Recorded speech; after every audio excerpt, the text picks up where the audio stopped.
Saudações alvinegras! Este é o podcast Irmandade Corintiana, número 217. Estamos todos aqui com a cabeça doendo. Tudo bem, Ana? Tudo bem, Gibson? Tudo bem, Carão? Tudo bem? Caralho.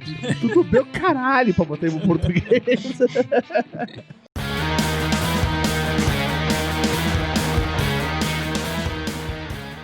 Bom, começamos esse podcast logo depois, no calor dessa partida modorrenta que o Corinthians acabou de fazer contra o Ceará. 2-1, levamos uma virada do Ceará, depois... Antes fosse modorrenta. Modorrenta é tediosa. Não foi tediosa. É verdade, eu achei bonito pelo vocabulário. Eu te parabenizo pelo vocabulário. A palavra foi bonita, mas eu acho que é pior que modorrenta. Não, mas é verdade que o primeiro tempo foi interessante até. Interessante porque teve várias possibilidades. Apesar de ter sido um jogo feio de ambas as partes, os dois times não jogam nada. Mas foi um primeiro tempo movimentado. E o segundo tempo foi pior, foi terrível. O segundo tempo foi ladeira abaixo. E nessa foi o Corinthians também, né? E o Corinthians não jogou bem em nenhum dos dois tempos. A verdade é essa. Foi uma derrota merecida. O Corinthians achou um gol. Depois acabou metendo duas bolas na trave ali, mas essas bolas totalmente ao acaso, me pareceram. E levamos a virada ali. Os gols, para mostrar como os times são fracos, né? Os 3 gols saíram em falhas. Em falha do Praz, falha do Gil e depois uma falha do Cássio ali. Eu gostaria de rever o lance. No momento eu não vi que o Cássio fez pênalti ali, mas eu vi muita gente no Twitter e tal falando que foi penal. Foi penalidade pra vocês? Não foi? O que vocês acharam? Eu achei que ele foi mirim na jogada, né? Porque da mesma maneira que o cara lá também foi mirim, o Cássio foi muito besta na jogada, cara. Né? Ele não quis fazer falta no cara, mas ele fez. Assim, na pior das hipóteses, não é que nem que ele fez, ele deu arma pro cara se jogar e pedir pênalti. Exato, eu acho é exatamente isso que, na minha visão, é exatamente o que o Gibson falou. Eu acho que ele deu margem para isso. E você vai falar que o cara se jogou, que o cara fez teatro. Cara, dane-se, eu acho que o caso foi infantil. Eu queria ter visto o lance por trás, eu fiquei com a impressão de que foi, mas eu não tenho muita certeza, assim. Eu acho que pode ter sido sem querer, que nem o Gibson falou, mas sem querer também é pênalti, né, então... Sim, sem dúvida. Enfim, mas não dá pra desculpar a partida horrível que o Corinthians fez. Especialmente que passou boa parte do segundo tempo. Meia hora ali, né? Com a mais. E jogou pior depois que foi com a mais. Quer dizer, o Coelho ainda fez as alterações, colocou o Casares, colocou o Jô, colocou o Mosquito e o time começou a jogar pior, com 10. E com as alterações feitas pro time jogar pra frente. O time começou a jogar pior. Não é pior que levava um contra-ataque ali, o time não conseguia atacar e levava contra-ataque, quer dizer, que não conseguia atacar e não conseguia se defender com um a mais. Mostra a inoperância total dessa equipe.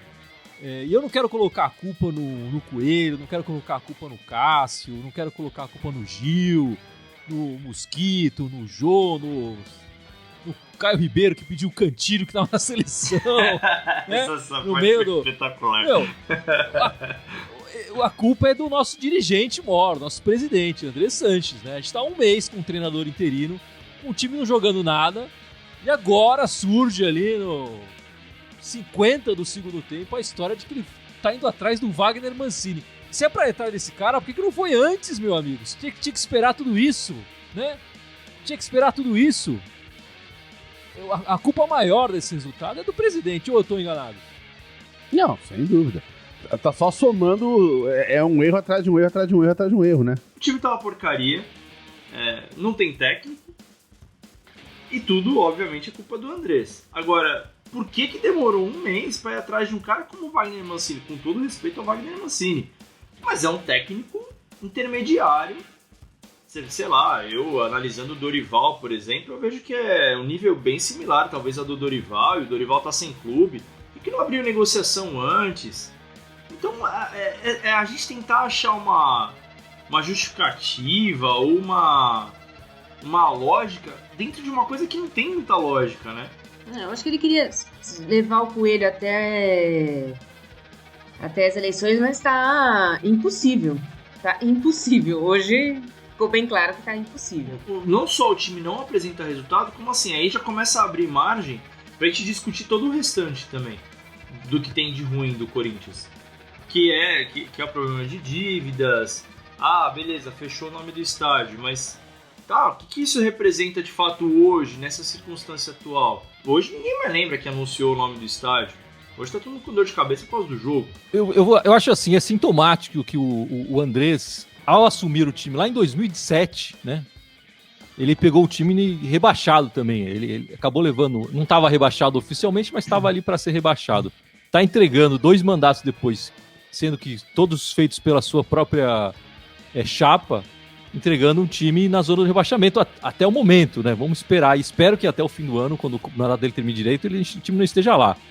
E mais, quer dizer, depois, nesse segundo mandato, ele assume o Corinthians recém-campeão brasileiro, em 2017, né? E agora, 3 anos depois, entrega o time desmontado, sem treinador, lutando para escapar de um rebaixamento. E sem elenco também, né? Porque as peças foram saindo, as reposições que vieram são abaixo do nível que era antes. E mesmo os jogadores que fizeram sucesso no Corinthians estão abaixo do que Jô, Gil, voltaram abaixo, sim, muito abaixo. Sim. Não, isso eu já tinha comentado, né, há um tempo atrás, que esse desmanche vem desde 2015 pra cá. Começou em 2015 esse desmanche, né? 2016, aliás, desculpa, 2016. Foi o ano que saiu perdemos 8 titulares e perdemos indo o Tite pra seleção. E dali pra cá, foi uma sucessão de desmanches e sempre as reposições no nível abaixo do que os jogadores saíram. Então o que a gente tá vendo agora é só um resultado de 4 anos de desmanche no time, né? Prova disso é que o título que, sei lá, o brasileiro que ganhou, por exemplo, de 2017, foi muito mais um sofrimento, foi muito mais numa superação ali do time do que você falar, legal, teve um planejamento, alguma coisa assim. Ixi, ó, o Gui já mandou ver aí, ó. Tá aqui no UOL, Wagner Mancini, confirmado no Corinthians, tá aí. Achei que depois de hoje ele ia desistir. Estamos confirmado o Wagner Mancini como treinador do Coringão. Agora sim, o Corinthians sai do Thiago Nunes, que era um treinador novo, com umas ideias novas. A ideia era fazer um time voltado para o ataque, né? Um treinador até certo ponto educado, e no trato com os jogadores também tranquilo, vai atrás de um treinador que é o oposto completo disso, né? O Mancini é um cara turrão, é um cara que costuma pressionar o elenco, é um cara que costuma ser mais durão nas medidas dentro do time, né? E se a gente tá achando que os jogadores ficaram chateados por uma cartilha do Thiago Nunes, se preparem, porque vem coisa pior por aí. E é um treinador que não tem essa ideia de um jogo ofensivo, né? Mas eu acho que a partir do momento que você tá na zona de rebaixamento, você já não vai mais pensar em jogo ofensivo. Você vai pro jogo que vai te salvar. Que não é saindo tocando, não é fazendo nada disso. Então vocês acharam boa a contratação? Não, eu não achei. Qual que é o trabalho consistente que o Wagner Mancini fez que você olha e fala assim, beleza, esse cara vai conseguir tirar o Corinthians da zona de rebaixamento. Eu não consigo lembrar de um trabalho do Wagner Mancini que eu olho pra esse cara e falo assim, puta, legal, esse cara vai tirar o Corinthians da zona. Eu não consigo enxergar um motivo pra ter demorado tanto assim pra substituir o brother lá, o Thiago... Brother, cara. O Thiago Nunes e... Brother é teu, mano, o meu não é não. O brother lá. Eu não consigo nem lembrar o nome do cara, eu lembro mais. Eu não consigo imaginar o Wagner Mancini como nome, meu Deus, demorou 1 mês pra vir o famoso Wagner Mancini. Não, exatamente, cara. Se era pra contratar esse cara, que contratasse no dia seguinte, né, velho? Eu penso, vai continuar com o Coelho até dezembro ou vai o Wagner Mancini? Vamos tentar o Wagner Mancini então, já que não tem outra opção. Então, mas é exatamente esse o pensamento pequeno que é da diretoria. Já que tá tão ruim, vamos contratar um menos ruim. O Wagner Mancini tá no Atlético Goianiense, tava, né? O Atlético Goianiense. Eu tô olhando a tabela aqui, o Atlético Goianiense fez 18 pontos em 15 jogos. O Corinthians tem 15 pontos em 15 jogos. Ele fez 3 pontos a mais do que o Corinthians nesse Campeonato Brasileiro, com um time Eu acho que o Atlético Goianiense tem um elenco inferior ao do Corinthians. Ele tá trocando simplesmente pela experiência. Eu acho que é isso. O Mancini, acho que o Ricardo falou bem. Não lembro de trabalhos recentes. Não lembro de nenhum trabalho que nem seja recente. Não, nem recente. Na frente dele. Agora, no jogo contra o Atlético Goianiense, a gente viu um adversário comandado pelo Mancini muito mais organizado que o Corinthians. A gente viu. Se ele conseguir organizar esse time, a gente já consegue escapar desse Z4. Eu acredito, né? Eu já tô que nem a Tiririca. Pior que tá, não fica. Então, mas o Tiririca falou isso e depois piorou. E depois a política só piorou. Não é possível. O Corinthians não dá pra piorar do que foi hoje. A humilhação foi hoje. Opa, piora sim. Enfim, mas tá aí. Nosso novo treinador, Wagner Mancini. A grande tristeza em torno dessa questão também da Wagner Mancini é que, assim, cara, com tanta gente no mercado, o Wagner Mancini é esse cara pra você tirar do Atlético Goianiense sem conversar com o presidente antes e coisas do gênero? Vamos lá, os últimos trabalhos do Wagner Mancini aqui na Wikipédia. Eu tô numa Wikipédia aqui, a Wikipédia nem sempre é confiável, né? Mas vamos lá, ele estava no Atlético Goianiense, em 2019 ele passou pelo Atlético Mineiro, estava no São Paulo como interino, né? Passou pelo Vitória, Chapecoense 2017, aliás tem uma declaração rolando no Twitter também, aí o pessoal lembrando Andrés, que né? quando ele, do Andrés falando mal do Wagner Mancini, quando jogou contra o Corinthians, contra o Corinthians ele falou umas besteiras lá. Ele estava no Vitória, na verdade. Quando ele tava no Vitória. Então, desculpa, no Vitória. Enfim, depois outra pelo Vitória, Atlético Paranaense, Botafogo, Náutico, Sport.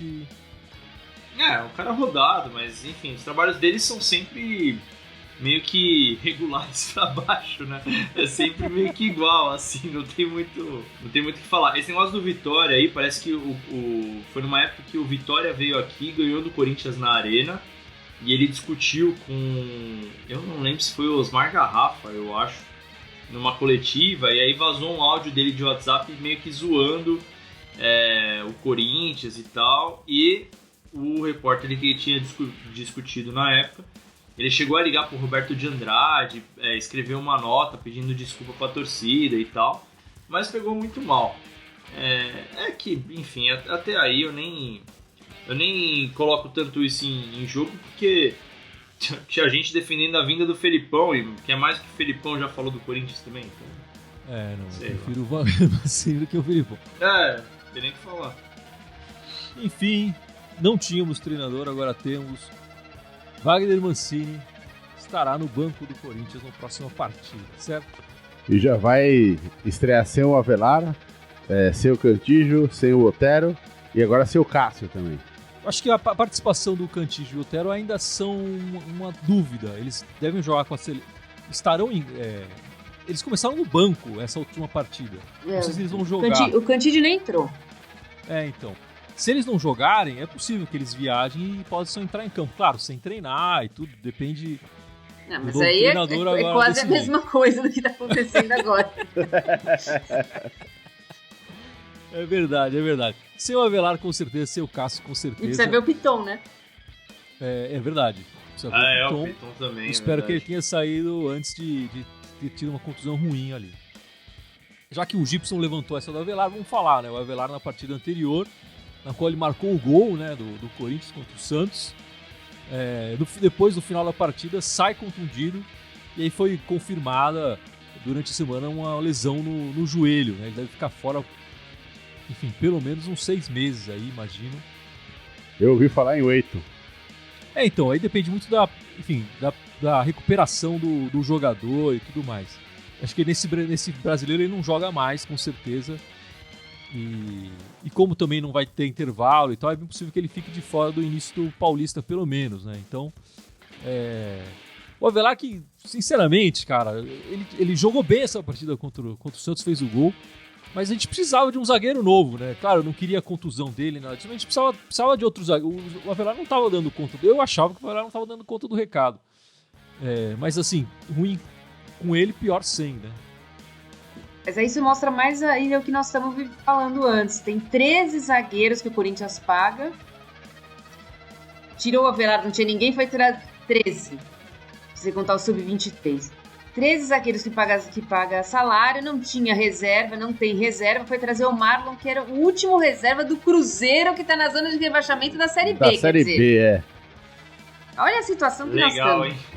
Que fase, meu Deus. Eu já tô até com dó do Mancini daqui a pouco. Tudo bem que eu não tenho dó do Mancini, mas eu fico pensando o que o técnico vem na cabeça pra aceitar uma bucha de vir pro Corinthians agora, cara. Tinha alguém, eu perdi o comentário aqui, teve 2 pessoas que falaram, deram a melhor resposta agora, que é, põe as meninas pra jogar no lugar dos caras, mano. Não, eu vou fazer uma petição aqui da Irmandade pra gente fazer o contrário, cara. A gente inverter, começar falando do futebol feminino, aí deixa uns 5, 10 minutos pra falar do masculino, tá bom. Enfim, mas vamos falar então das meninas, já que você começou falando. Aí, cara, as meninas... cara, eu acho positivo a gente falar das meninas, cara. Porque hoje, as meninas ganharam de 7-0 da Ponte, lá em Campinas. Um jogo espetacular, mais um jogo espetacular das meninas, né? A 10ª vitória consecutiva na temporada. A Grazi, ela tava fazendo o seu jogo de número 160 com a camisa do Timão e fez 3 gols. Gabi Portillo fez 2, Cacau fez 1, a Paulinha também fez 1. Então, o Corinthians hoje tem 13 vitórias e 1 derrota, já tá com a liderança assegurada, com 39 pontos. E só tem mais um jogo para fazer, que vai ser na quarta-feira contra o Santos. Dia 14, às 7h30, lá no Parque São Jorge. Mas, cara, as minhas são uma alegria pura, né? Uma derrota só no campeonato, tá? Com a liderança, enfim, garantida. E quando eu falo que é pra gente começar com as meninas, é que, pô, 7-0, cara, tipo, e é uma constante isso, né? Toda vez a gente fala de algum jogo e você vê o jogo das meninas, é uma beleza, né, cara? É lance toda hora. O que a gente, por exemplo, tava falando do masculino aqui, o cara foi expulso do Ceará, acho que com 16 minutos. O Corinthians não chutou uma bola no gol, acho que chutou uma bola no gol, com 1 a mais. No jogo das meninas, cara, tem bola no gol toda hora. Não sei se é desesperador falar do masculino ou se é só alegria pura falar do feminino. É uma discrepância muito grande. E lembrando assim, o Corinthians tá é líder do brasileiro feminino, mas agora, depois desse jogo contra o Santos, tem a fase mata-mata, né? Que vai se jogar o 8º contra o primeiro e tudo mais, e o 2º contra o 7º e assim por diante, para definir o campeão mais pra frente, né? O feminino não é pontos corridos puro, né? Ele tem essa fase classificatória e depois tem essa fase que vai ser eliminatória mata-mata, certo? O próximo jogo do time masculino é contra o Atlético Paranaense, quarta-feira, já imagino, né, com o nosso novo treinador, o espetacular Wagner Mancini, na Arena da Baixada, quarta-feira, 9h30. E novamente contra o jogo de 6 pontos de novo, né? Jogo de 6 pontos de novo, porque a gente está disputando ali as últimas posições contra o Atlético Paranaense. Eles estão colados com a gente na tabela. Eles são o primeiro time fora da zona de rebaixamento, com o mesmo número de pontos do Corinthians. Jogando na Arena da Baixada na quarta-feira pelo Campeonato Brasileiro. Esse fato aconteceu 6 vezes. Tivemos 2 vitórias, 2 empates e 2 derrotas. Quer dizer, é uma estatística que eu trouxe aqui que não quer dizer nada. Não tem domínio nenhum de nenhuma das partes dos times. Totalmente inútil. Mas já é uma boa perspectiva pro Corinthians, que até agora tava jogando mal pra caramba. Absolutamente. Espero que o Mancini consiga mudar alguma coisa, não sei. Depois de hoje eu já não tô esperando mais nada. Olha, o Atlético Paranaense nas últimas 5 partidas consegue estar pior que a gente. Porque a gente teve 2 derrotas, 2 empates e aquela vitória lá, né? Eles estão com 3 derrotas, 1 vitória e 1 empate. Estão pior ainda que a gente, né? Mas o Ceará também não ganhava 4 jogos. Não é parâmetro, né? Não tá. Se não mudar alguma coisa lá dentro, não tem perspectiva, não. Bom, difícil, né? Aí nesse sentido eu anuncio já logo nessa noite do treinador. Quer dizer, eu espero que amanhã cedo ele já esteja lá puxando a orelha dos caras, né? Eu quero que o Luan acorde com o Mancini puxando a orelha dele ali, né? Já tem gente falando aqui, fora Mancini. Começou bem. Pô, eu não posso falar, eu falei fora Thiago Nunes antes quando ele foi contratado. Ana Maria, o Mancini teve 5 rebaixamentos. O presidente foi buscar alguém que entende de rebaixamento. Olha, eu não sabia, esse dado é interessante. Talvez tenha sido racional, então, dele, né? Já tá preparando pra Série B, já. Que horror, eu acho cara. preocupante. Eu preciso confirmar isso, mas confio na nossa amiga aqui, mas se isso for verdade, é preocupante mesmo. É a escolha desse treinador. Eu não sei muito bem quais são os critérios. Eu já falei isso aqui hoje, né? Eu não sei qual que é a forma do Andrés pensar. Porque eu queria entender qual que foi o racional dele pra ir atrás do Mancini. De novo, com todo respeito ao Mancini, cara, mas eu queria entender o que levou a acreditar que o Mancini... vamos tirar o Mancini do Atlético Goianiense porque é a nossa melhor opção. Não, acho que a melhor não é, Carão. Foi o que estava mais próximo aqui. O André já tinha falado que não gostava de estrangeiros, não tinha multa, tava tranquilo. Foi por isso, não foi a melhor opção, não foi, queremos um treinador com esse esquema tático. O Corinthians fez um pouco isso quando foi atrás do Thiago Nunes.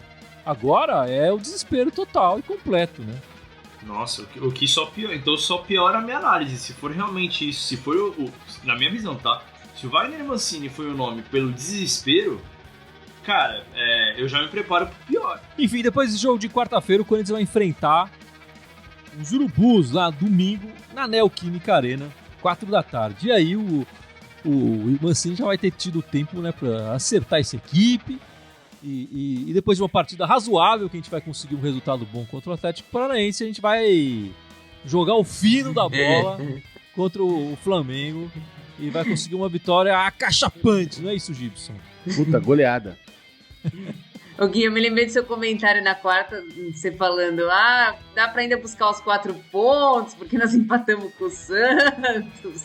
Dá sim. Deu sim, viu, Gui? Deu certo sim. Eu sou muito otimista com o Corinthians, eu sou sempre otimista. Eu falei que esse time ia lutar pelo G4 e não pelo Z4. Eu sou muito otimista. Você tá vendo as coisas de cabeça pra baixo. Tá vendo a tabela ao contrário, né? Exato. Lembrando que nesse momento, o nosso adversário do domingo, né, o time rubro-negro do Rio de Janeiro, tem quase o dobro dos pontos que o Corinthians. O Anderson Souza, o Guilherme tá confiante demais. Eu tô sendo um pouco irônico aqui, desculpa se vocês não perceberam isso. Nesse momento eu tô.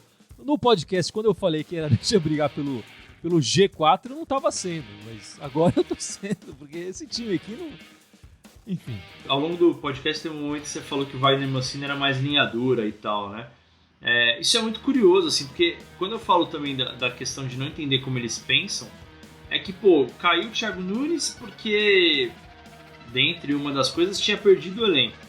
Aí, por um tempo, cogitou a ideia de manter o Coelho, que fez essa linha paizão, de abraçar os caras e não sei o que e tal. Aí agora traz o Wagner Mancini, que, pelo jeito, né, eu não conheço muito da filosofia dele, mas tem completamente o outro mote. Então, assim, acho que reforça um pouco do que você falou com relação ao desespero e reforça o que eu tô falando, que eu não consigo entender muito bem qual que é o critério. Aparentemente não tem um critério, porque pela lógica... o você tá critério tentando, é não ter critério. Você tá complicando uma coisa que é simples. Eu tô tentando entender, cara. O time lá... O Andrés pensou assim, vamos deixar o Coelho porque a gente não tem grana. O Coelho foi caindo. Ele falou, vamos arrumar um baratinho que tenha uma experiência. Foi o que ele encontrou. Eu não sei, na minha cabeça eu quero muito acreditar que tinha uma outra opção sem ser o Wagner Mancini. Tinha o Coelho. Não, pensando um pouco, não é opção, porra. Quando o Wagner Mancini assumiu o São Paulo interinamente, ele fez ao contrário do Coelho, né? Ele afastou todos os velhos e deixou a molecada jogar. Foi assim que o São Paulo chegou na final do Campeonato Paulista do ano passado. Quem sabe é pra fazer uma limpa aí mesmo. Vamos aguardar. E aqui a Ana Maria comentando de novo. O Mancini caiu dando as datas, inclusive, passando a capivara do Wagner Mancini aqui. Caiu em 2010, 2011, 2012, quer dizer, 3 anos seguidos. Aí ele deu uma folguinha em 2015 e 2018. Acho que ela tá bastante contente com a contratação do Mancini. Mas a sensação que eu tenho também, enfim, acho que os dados dela estão corretos, mas a impressão que eu tenho é que ele é aquele treinador que os caras chamam no final ali do campeonato porque caiu o treinador que tava, e aí ele que cai, mas não foi ele que derrubou o time no campeonato, enfim, né? Ele que tá com o nome ali na última partida. Mas não foi ele que perdeu a maior parte dos ele cai ali nos últimos 5, 7 jogos, sei lá né, enfim, né? Mas o estrago já tá feito. O que é terrível, né, Gilson? Porque ele é colocado pra salvar e não salva. No caso, ele tá vindo depende- agora pra salvar, só quero reforçar isso, viu? Agora ele Mas vai depende cair do time que tá com 39. jogando, não tem salvação, né? Mas aí tem essa vantagem, né? O Corinthians ainda tem bastante jogo desse campeonato pra ser jogado, pra ser disputado. Não só tem bastante jogo, como tá tudo muito embolado na frente do Corinthians, né? Então, Por incrível que assim, pareça, tem time pior. Não, tem. Com esses times, o Corinthians tá fazendo força pra cair. não, então, o Corinthians tá na primeira na primeira vaga ali do Z4 com 15 pontos, né? O primeiro time que tá indo pra Sul-Americana tá com 18. Ou seja, se tivesse ganho hoje, tá disputando vaga na Sul-Americana. Tá muito embolado. É que essa semana do Corinthians, o Corinthians conseguiu empatar em casa com o time C do Santos e perder pro Ceará com 1 a menos. É. Essa semana é indefensável.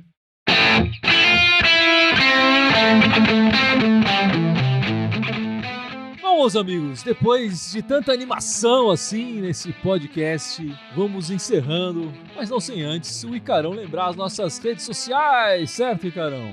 Vamos lá, meus amigos. Eu vou começar pelo mais difícil. A gente tá no TikTok. Eu vou começar de trás pra frente, porque pelo menos essa aqui é mais nova, né? A gente tá no TikTok, a gente tá ao vivo aí no Facebook, no YouTube, no Instagram, no YouTube, no Twitter, no SoundCloud, no Deezer, no iTunes e no Telegram. E no TikTok que eu já falei. Todos eles em Imunidade Já Corintiana. esqueceu rede. Qual que ele esqueceu, Gibson? Você não falou Spotify, falou? E, Carol, você quis inventar onda, mudar a ordem. Tem uma ordem pra falar. Você quis mas ter já uma te de ensinei. coelho aí. Enfim, todas elas, Irmandade Corintiana com TH. Só no Twitter que era Irmandade Timão, enquanto o Andrés foi presidente. Falta só um mês pra ele sair, então tá beleza. É isso aí, meus amigos. Vamos ficando por aqui e vai, Corinthians! Vai, Não Corinthians. sei pra onde, mas vai.